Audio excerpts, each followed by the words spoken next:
आपको। हाँ बोलिए। सत्य क्या है और कैसा होता है और कैसे जाने?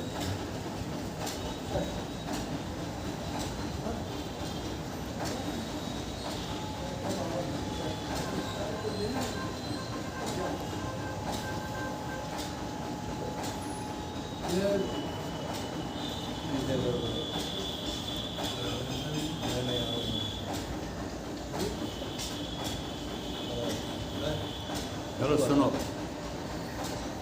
सत्य क्या होता है और उसको हम कैसे जानें।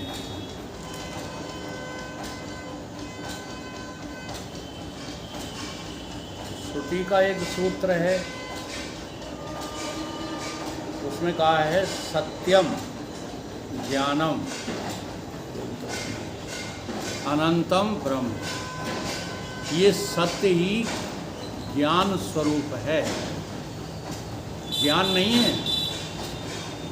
जिसको तुम ज्ञान कहते हो वो ज्ञान सत्य नहीं है। ज्ञान के अलावा दूसरा कोई सत्य नहीं है। वो ज्ञान जिसका कभी विभाजन नहीं किया जा सकता, जो अखंड है। ज्ञान अखंड, एक सीतावन, वो एक ही है। ऐसा नहीं कि तुम्हारा ज्ञान अलग हमारा ज्ञान अलग। ऐसा जो ज्ञान है वो सत्य नहीं है। दूसरा एक सूत्र जो है बहुत साधारण व्यक्ति बोला करते हैं जब शव यात्रा निकलती है, तब कहते हैं राम नाम सत्य। उससे आगे वो कुछ नहीं बोलते, लेकिन उसके आगे का वाक्य है कि राम नाम के अतिरिक्त सब मिथ्या है। तो सत्य की परिभाषा निकल के आएगी कि जो अविनाशी तत्व है, जिसका तीनों कालों में कभी भी नाश नहीं होता। त्रिकालम अबाध्यम सत्यम, वो सत्य है।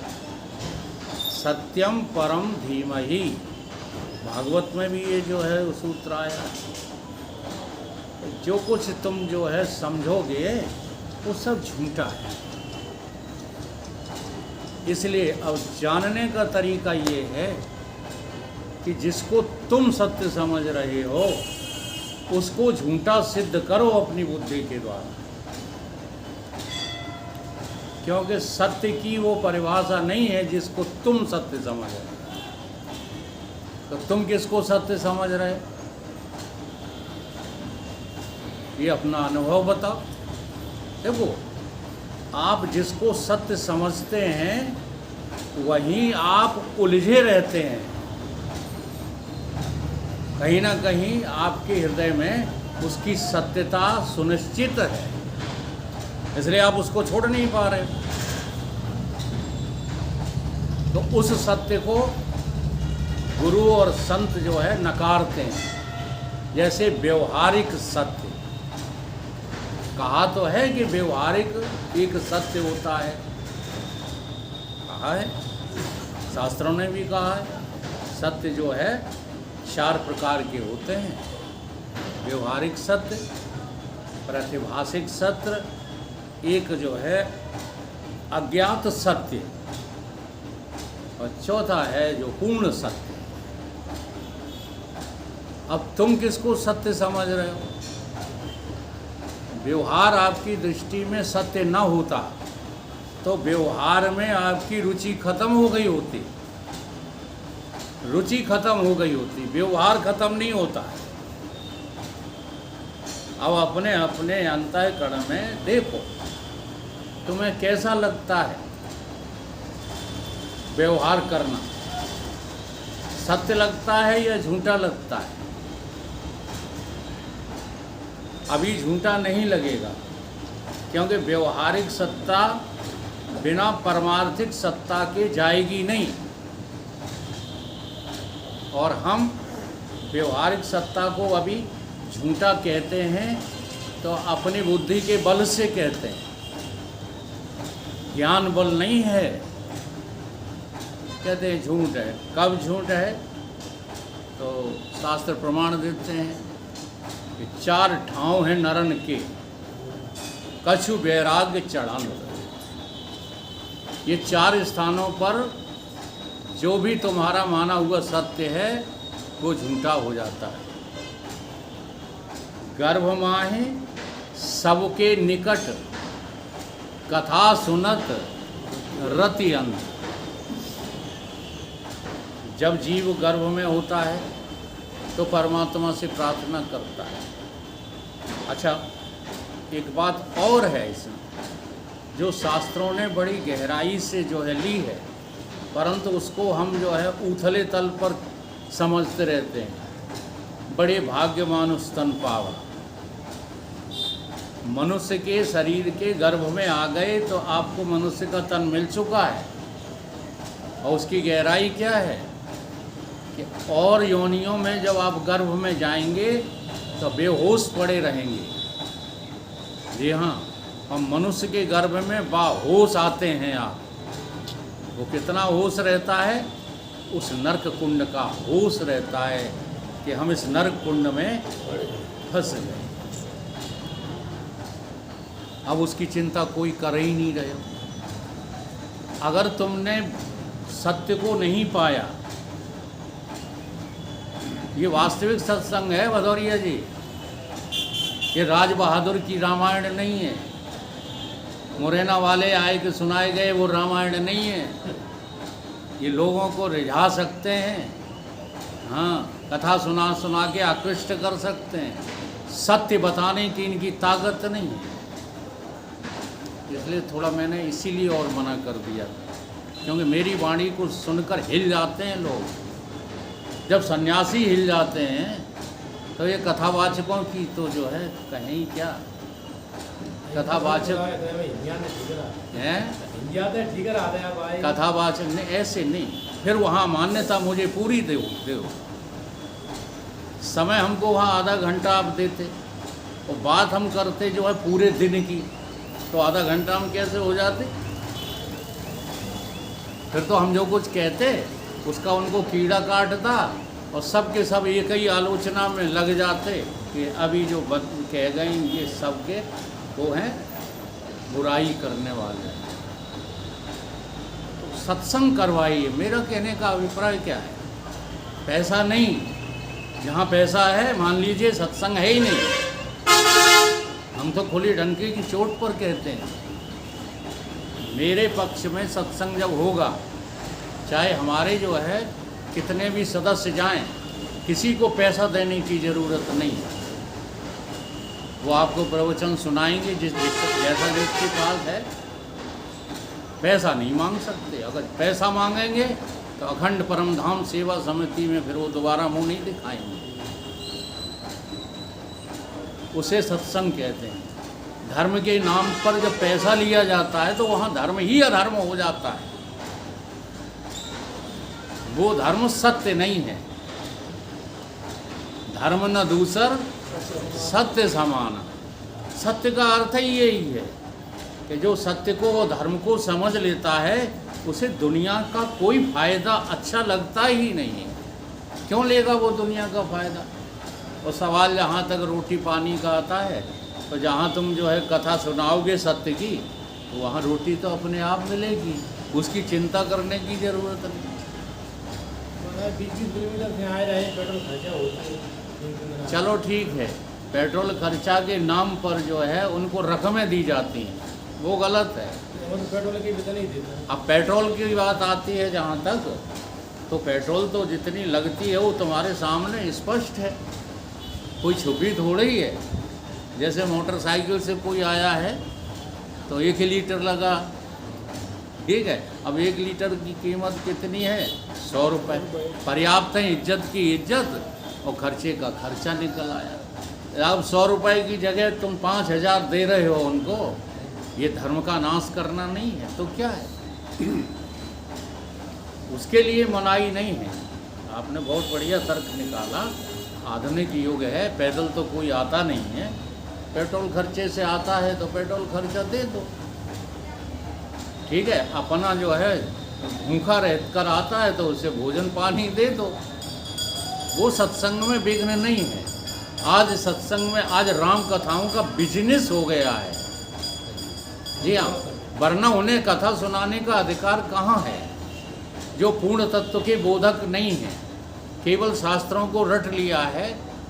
खडंगाद वेदो मुख्य शास्त्र विद्या कवित्वाद गद्धम सुपद्धम करोति, इतना उन्होंने सीख लिया है, तो सत्य का पता ही नहीं उनको। जो आज आपने प्रश्न किया है कि सत्य क्या होता, उनको पता नहीं है। और कथा किसकी करने लग जाते हैं? सत्य की। तो वो आदमी जिसे सत्य का पता नहीं है, सत्य की कथा कैसे करेगा? वो तो कहीं ना कहीं अपने दिमाग में सत्य के नाम पर, धर्म के नाम पर व्यवसाय ही कर रहा है। आज वो नाटक करेगा कि हम मांगते नहीं हैं। हाँ जी, इसका भी ख्याल रखना है। लेकिन जब उसकी चलने लगती है कथा तो पैसा बरसने लगता है। हाँ जी, तब तक वो नहीं मांगते। जब तक उनकी कथा चल नहीं रही है वो भी त्यागी बने रहते हैं। इसका नाम त्याग नहीं। त्याग उसको कहते हैं कि राजा परीक्षित जो है मरने वाला था। भागवत कथा कौन सुनता है? जो मरने वाला है। अच्छा, अब ये जो भागवत कथाएं सुनाई जाती है, किसको सुनाई जाती है? मरने वाले को सुनाई जाती है। ये भागवत कथा सुनाई जाती है जो अपना अहंकार पोषण करते रहते हैं उनको। राजा परीक्षित तो अंतिम घड़ी गिन रहा है और उस अंतिम घड़ी में उसे सत्य का बोध कराने के लिए सुखदेव जी आए हैं। कौन सी ड्रेस पहनकर आए? जो है उनके पास वही, हाँ, चमकीले ड्रेस पहनकर आए, माथा फाता रंग के आए हैं। बड़ी सीधी सी बात है, वो भी आज जो है मनुष्य के दिमाग में आ नहीं रही। भागवत कथा हो या राम कथा हो या शिव कथा हो, सभी में सत्य का समन्वय है। सत्य के बिना कोई कथा, इसलिए चौपाई में भी क्या आया है? बिन सत्संग न हरि कथा, आया है कि नहीं? सत्य के बिना भगवान की कथा नहीं होती। ये लोग क्या करते हैं? सत्य को तो खूंटे पे टांग देते हैं क्योंकि उन्हें पता नहीं। हम तो यही स्वीकार करते हैं कि सत्य के बारे में किसी को कुछ पता नहीं है। अब उसको तो जो है अलग कर दिया। अब उसके एवज में जिसकी भी कथा करते हैं वो सब झूठ है, सब। इसलिए सत्य की परिभाषा क्या निकली? जिसका कभी नाश नहीं होता उसको सत्य कहते हैं। अब आपने दूसरा प्रश्न किया है, इस सत्य को प्राप्त कैसे किया जाए? तो सत्य की प्राप्ति के लिए जो हमको सत्य लग रहा है, जो भी हमको सत्य लग रहा है, देखा हुआ, सुना हुआ, सूंघा हुआ, ये सब सत्य लग रहा है, इसको झूठा सिद्ध करो। शब्द स्पर्श रूप रस गंध ये जगत है, ये मायाकृत है। अब इसको झूठ करना है सिद्ध। उसको झूठ सिद्ध कर लोगे तो फिर उसको आप भोगोगे नहीं। इस पर हम एक दृष्टांत दिया करते हैं। एक दूध भरा प्याला रखा है, तुम्हारी आंखों के सामने उसमें एक सर्प आकर के उसमें फन डाल देता है, दूध विषैला हो जाता है। आपके लिए रखा था, बोलो इस कटोरे के दूध को पियोगे? नहीं पियोगे। क्यों नहीं पियोगे? क्योंकि वो विष है। और विष समझ ले, वो जिसको समझ लोगे वो तुम्हारी दृष्टि में क्या हो जाएगा? असत्य हो जाएगा, मिथ्या हो जाएगा। तो ये जगत क्या है? विष है। अब किसी को विष आता है नजर? बोलो। तो आप सत्य के मार्ग पर आगे बढ़ ही नहीं रहे। ये जो जगत आपको सत्य लग रहा है, ये क्या है? विष है। विष समान जग के विषयों को जो तुमने अपनाया है, ढूंढ रहा आनंद सिंधु पर सुख का बिंदु न पाया। चिंतन शुरू करो कि जिसको हम सत्य समझ रहे हैं, ये सत्य नहीं है, ये विष है। और इसके लिए जरूरी क्या है? उन सभी सत्य को समझते हो जिन्हें सत्य, उनसे वैराग करो, उनसे हटो।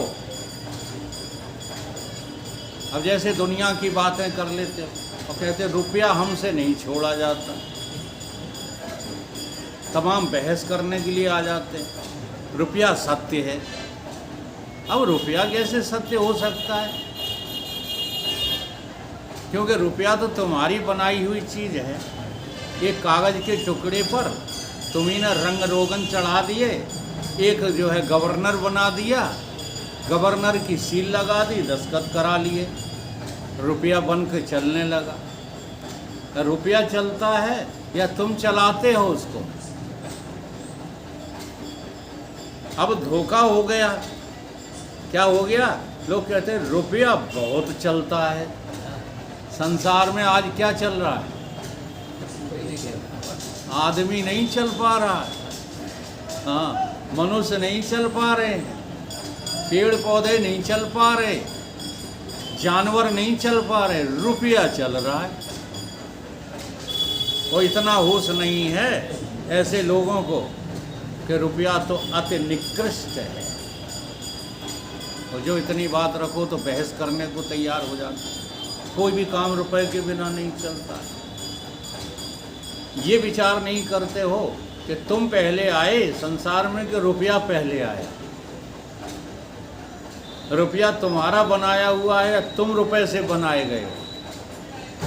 तो तुम्हारी दृष्टि में रुपया सत्य है कि नहीं? उसके लिए जो है सत्संग में सुनाया जाता है सुतदारा और लक्ष्मी, उसके लिए सुनाया जाता है, केवल गाने के लिए नहीं। सुतदारा और लक्ष्मी पापी के घर होए, संत समागम हरि कथा तुलसी दुर्लभ दो। तो क्यों कहा है पापी? इसलिए कहा है कि वो असत्य को गले लगाए हुए हैं। तो बारी बारी से हम जिसको सत्य समझ रहे हैं, उस सत्य को अपनी समझ में झूठा बनाओ। यही तरीका है सत्य पाने का। जो तुम्हारी दृष्टि में सत्य है, वो शास्त्र की, गुरु की, वेद की दृष्टि में झूठा है, वो सत्य नहीं। तो व्यवहार जगत कैसा है? व्यवहारिक सत्य कैसा है? झूठा। तो जब तक आप व्यवहार से जो है वैराग नहीं ले रहे, तब तक आप आगे सत्य को जो है खोज के लिए बढ़ेंगे ही नहीं। सुन रहे हो विजय पाल? सुन रहे हो। तो रुपया सत्य है, इसे फेंकना सीखो। जो आपकी नज़र में दुख रूप हो जाएगा, असत्य हो जाएगा, मिथ्या हो जाएगा, उसे आप फेंकना शुरू कर दोगे, इसमें कोई संदेह नहीं। ये किसी काम का नहीं है। ये अपनों के लिए नहीं खर्च होना चाहिए, ये तो गैरों के लिए खर्च होना चाहिए। माफ़ करना, जो ये कहते हैं हम तो खर्च करते, हम रखते नहीं। तो विचार करो, अपनों के लिए करते हो कि गैरों के लिए? अगर आप उसको झूठा समझ लो तो फिर वो अपनों के काम आप नहीं लेंगे, क्योंकि विष कभी अपनों को नहीं दिया जाता। जिसको ज़रूरत होती है विष की, कि भाई इसका विष बिना काम ही नहीं चल रहा, उसको विष फेंक दिया जाता है। ये बात नहीं है कि संत रुपया देने के बाद तुम्हें ये सिखाए कि तुम रुपया पकड़ के रह जाना। नहीं, संत का रुपया कल्याण करता है। अगर संत की कमाई जो संत के द्वारा दान दिया जाता है वो तुमने खा लिया तो तुम्हें खुद ही वो विष लगने लगेगा। इतनी बड़ी महिमा है संत के दान के पैसे की, उनके संपर्क में तो आओ। लेकिन हम आते ही नहीं, दूर दूर से अहंकार करते हैं, हमने जो किया है, हम जो समझते हैं वही सत्य है, वो सत्य नहीं। तो पहला स्टेप, व्यवहारिक सत्ता झूठी है, व्यवहारिक सत्ता सत्य नहीं। दूसरी प्रातिभाषिक सत्ता है। ये जो भी जगत तुमको नज़र आ रहा है ये वास्तव में जगत है ही नहीं, ये केवल प्रतिभास हो रहा है। अब तुम कहोगे चलो प्रतिभास तो हो रहा है, तो ये प्रतिभास सत्ता भी झूठी सिद्ध करना पड़ेगी आपको। उसमें भी आपका विवेक और वैराग्य काम करेगा। अगर विवेक नहीं है तो इसको आप भाषणा देख ही नहीं सकते। रोज रटोगे कोई मरता नहीं, कोई मरता नहीं, कोई मरता नहीं, और जब अपना कोई मर गया तो मुड़ पटकोगे। क्यों? क्योंकि आपने केवल व्यवहारिक सत्ता झूठी है, प्रतिभाषिक सत्ता झूठी है, ऐसा किताबों से रटा है, समझा? ये प्रतिभाषित हो रहा है। तो हम बार बार आप लोगों को ये सिखाते हैं कि सत्य की चर्चा बड़ा मुश्किल से मिलती है। सत्य की चर्चा अगर आपको 1 घंटे भी मिल रही है तो ये आपका बड़ा भारी सौभाग्य है। उस घंटे को भी आप झूठी बातों का बहाना लेकर गंवा देते हैं। पहले तो ये आदत डालिए। धन्यवाद है आपको जो इतनी दूर से जो है चले आते हो सत्य सुनने के लिए। जी हाँ, मनोरंजन के लिए तो बहुत लोग जाने कितनी दूर चले जाते हैं। अभी गाड़ी जा रही हो 4 धाम की यात्रा तो तुरंत तैयार हो जाओ। फलानी जगह जा रहे हैं, भीड़ की जगह जा रहे हैं, काय के लिए जा रहे हो? केवल मनोरंजन के लिए।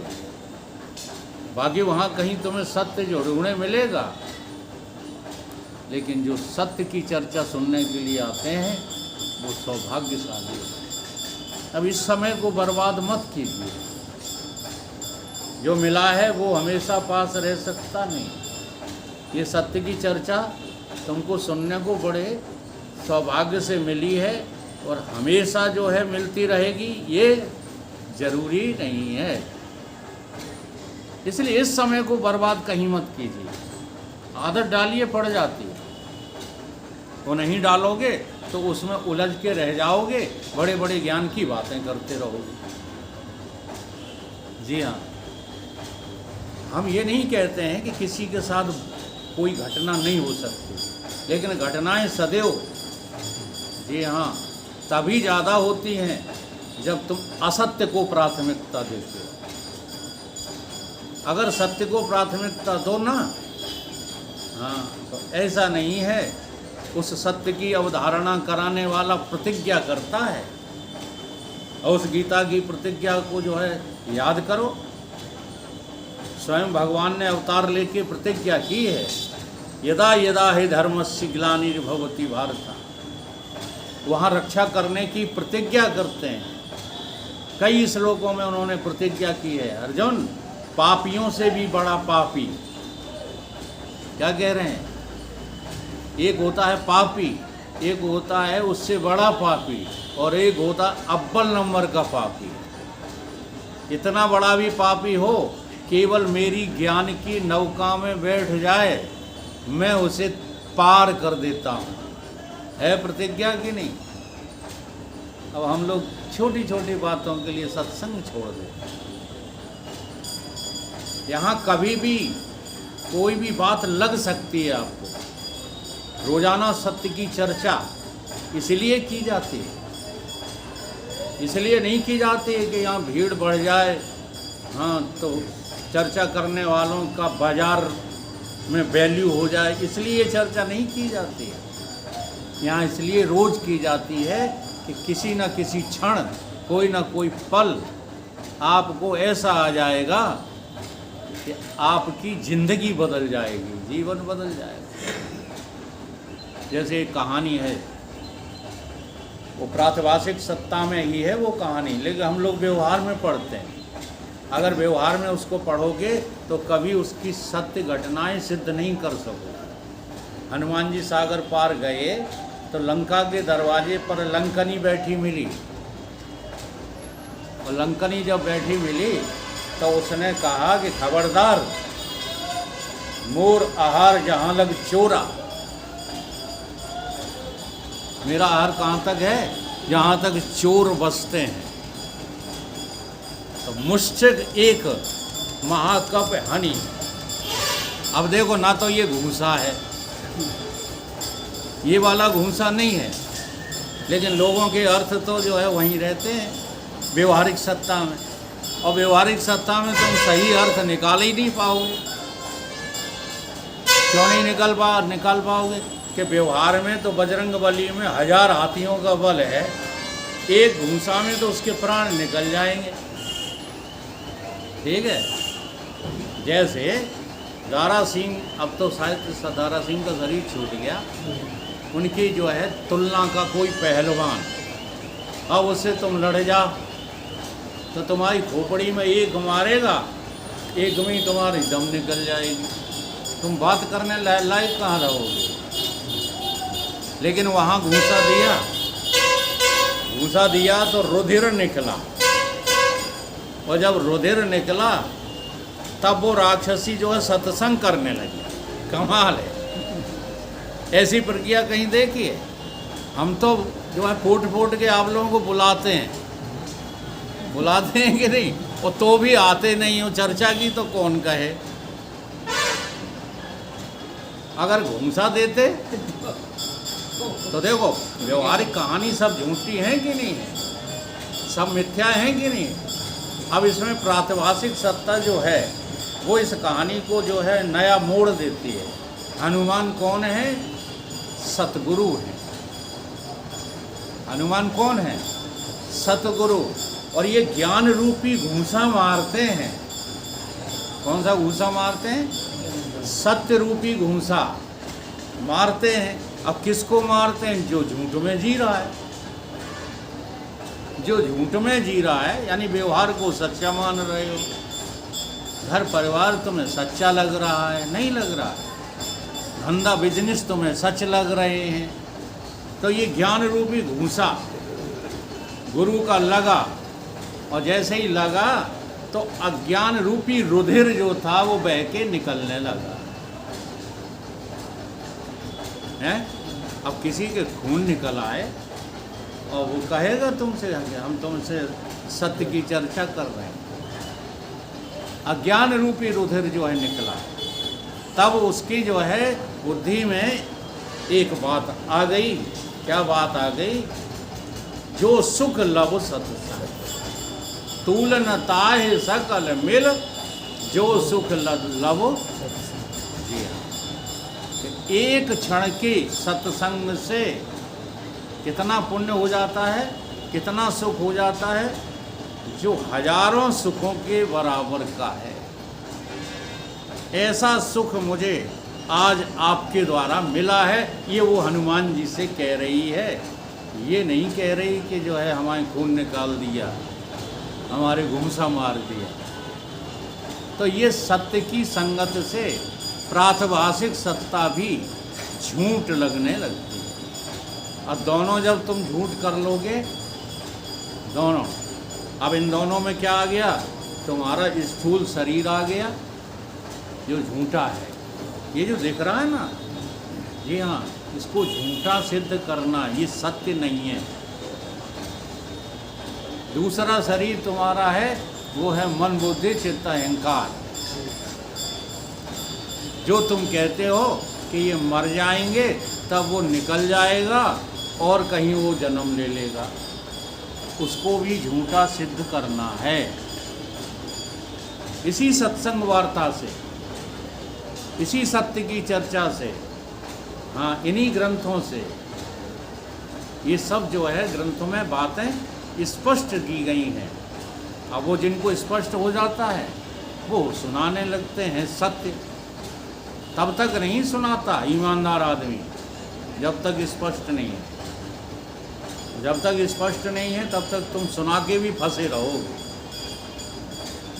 सुनाते भी रहोगे फंसे भी रहोगे, सुनते भी रहोगे फंसे भी रहोगे। इसलिए ईमानदारी इस मार्ग पर बहुत जरूरी है। बिल्कुल किंचित मात्र भी मोह कपट छल छिद्र न भावा। किंचित भी छल छिद्र न करो। जो बात है स्पष्ट कहो। बात बात में झूठ बोलने की जरूरत क्या है? जैसे आप थोड़ी बहुत बातों को मान्यता नहीं देते हैं, झूठ बोल देते हैं। जैसे किसी ने पूछा कहाँ जा रहे हो, तुमने उससे कह दिया कहीं नहीं जा रहे, तो झूठ क्यों बोले? जी हाँ, सत्संग करते करते आदत डालो। बिल्कुल वाणी से भी झूठ नहीं बोलना है। जहाँ जा रहे हो क्या डरते हो किसी से? क्या सत्संग छिपा के करते हो? बोलो, चोरी उजागर करते हो? अच्छा, चोरी उजागर करते हैं कि नहीं हम लोग? बोलो, उजागर करते हो चोरी छिपा के करते हो? विजयपाल वो कर लेंगे, वो जाएगा ज्ञान करे तो। अरे भगवान देखता रहता है, तुम करते रहते हो। भगवान देख थोड़ा जब वो आदमी तो आदमी देखे नहीं, आदमी भी देखते रहते हैं। अब हमने जो कहा है उस पर विचार करके देखो। चलो सुनाई देते हैं तो जल्दी समझ में आएगा। तुलसी नार गरीब की अपनी कहे न कोई, हरे पत्नी अपनी कहो तो काहे न तुम चोर हो। तुम चोर नहीं हो, चोरी नहीं कर रहे। ये शरीर किसका बनाया हुआ है? माया का। मन किसका बनाया हुआ है? माया का। बुद्धि किसकी बनाई हुई है? और तुम अपनी कह रहे हो कि हमारी है। चोर नहीं हो, देख लो। और ये चोरी तुम सरेआम कर रहे हो। सरेआम कर रहे हो कि नहीं कर रहे हो? अब इस चोरी को जो है मिटाने के लिए सत्संग सरेआम क्यों नहीं करते? कोई पूछ रहा है, साहब कह दो सत्संग में जा रहे हैं, कोई चोरी थोड़ी है।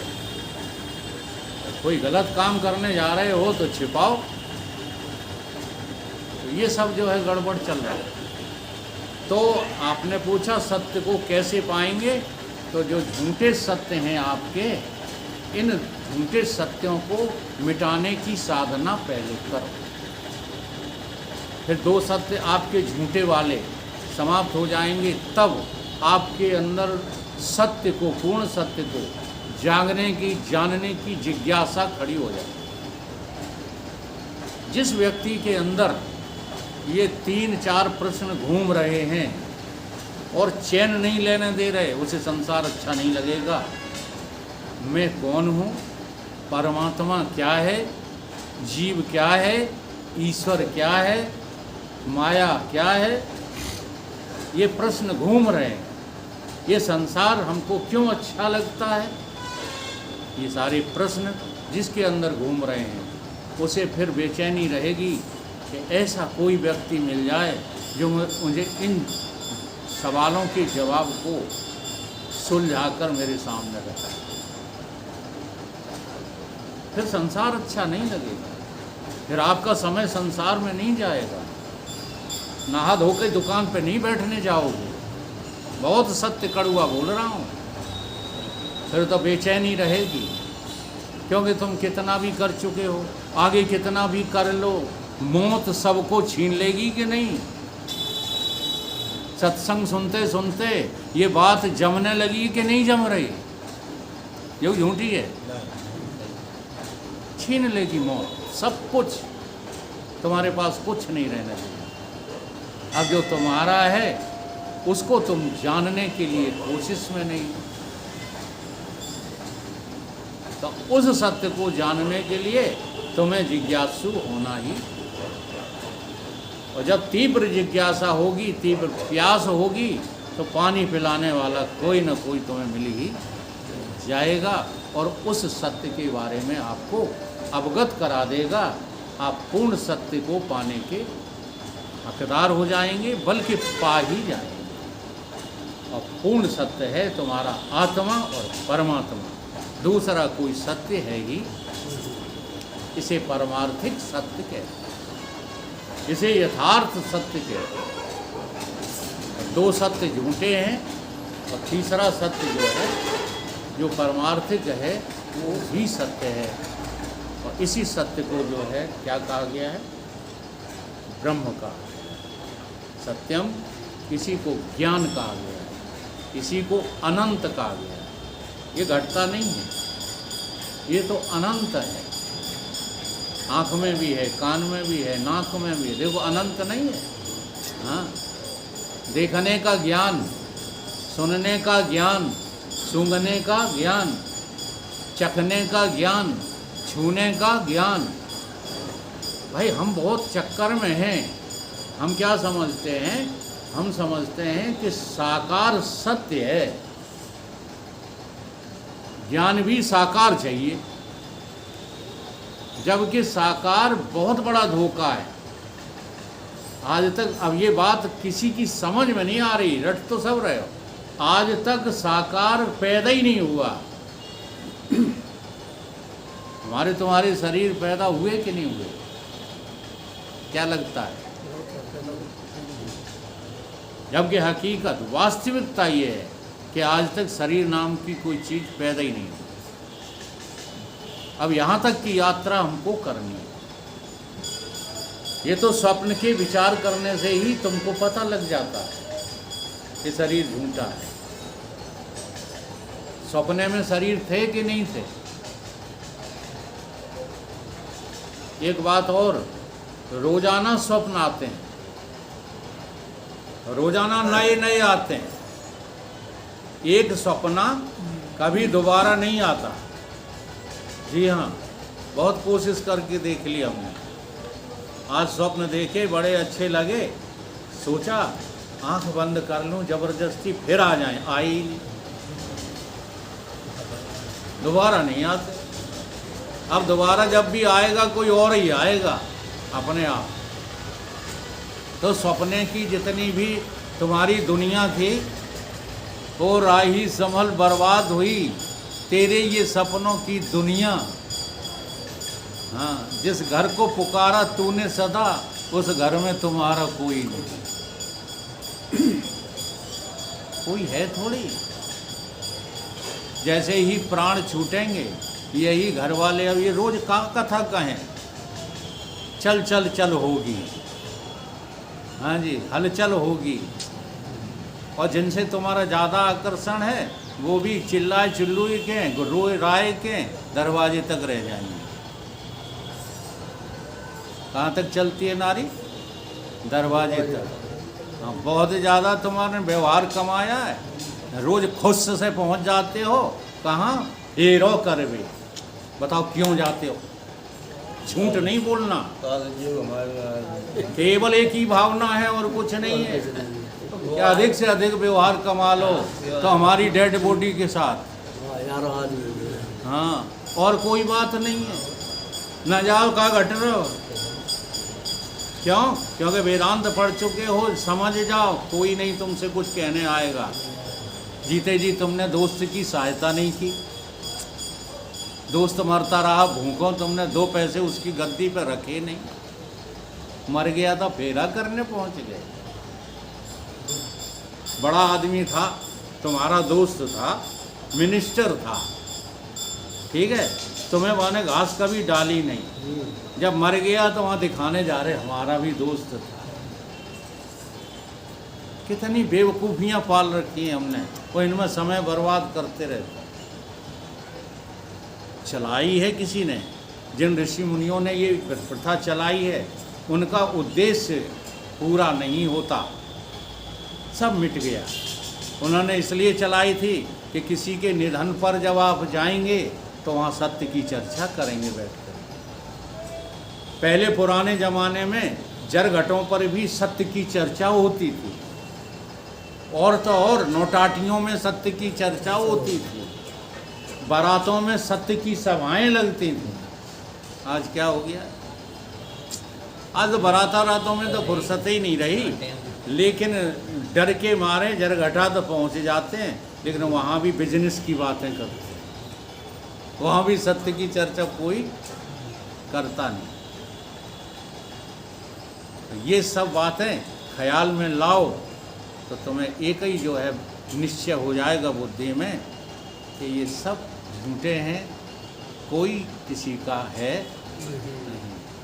ये गाना जो है उपकार फिल्म में चला था, अब मुझे बहुत अच्छा लगने लगा है। उस समय तो जो है मुझे कुछ खास समझ में ही नहीं आया था। वो कौन सा है?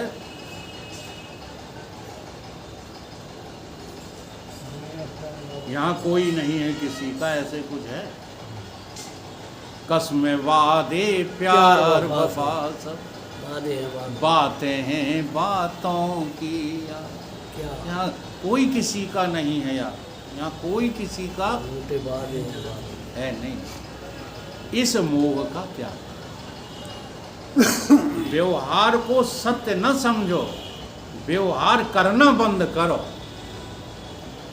व्यवहार को रोकने की जरूरत नहीं है, लेकिन तुम्हारी बुद्धि में व्यवहारिक सत्ता झूठी सिद्ध होनी चाहिए, तब झूठा किया।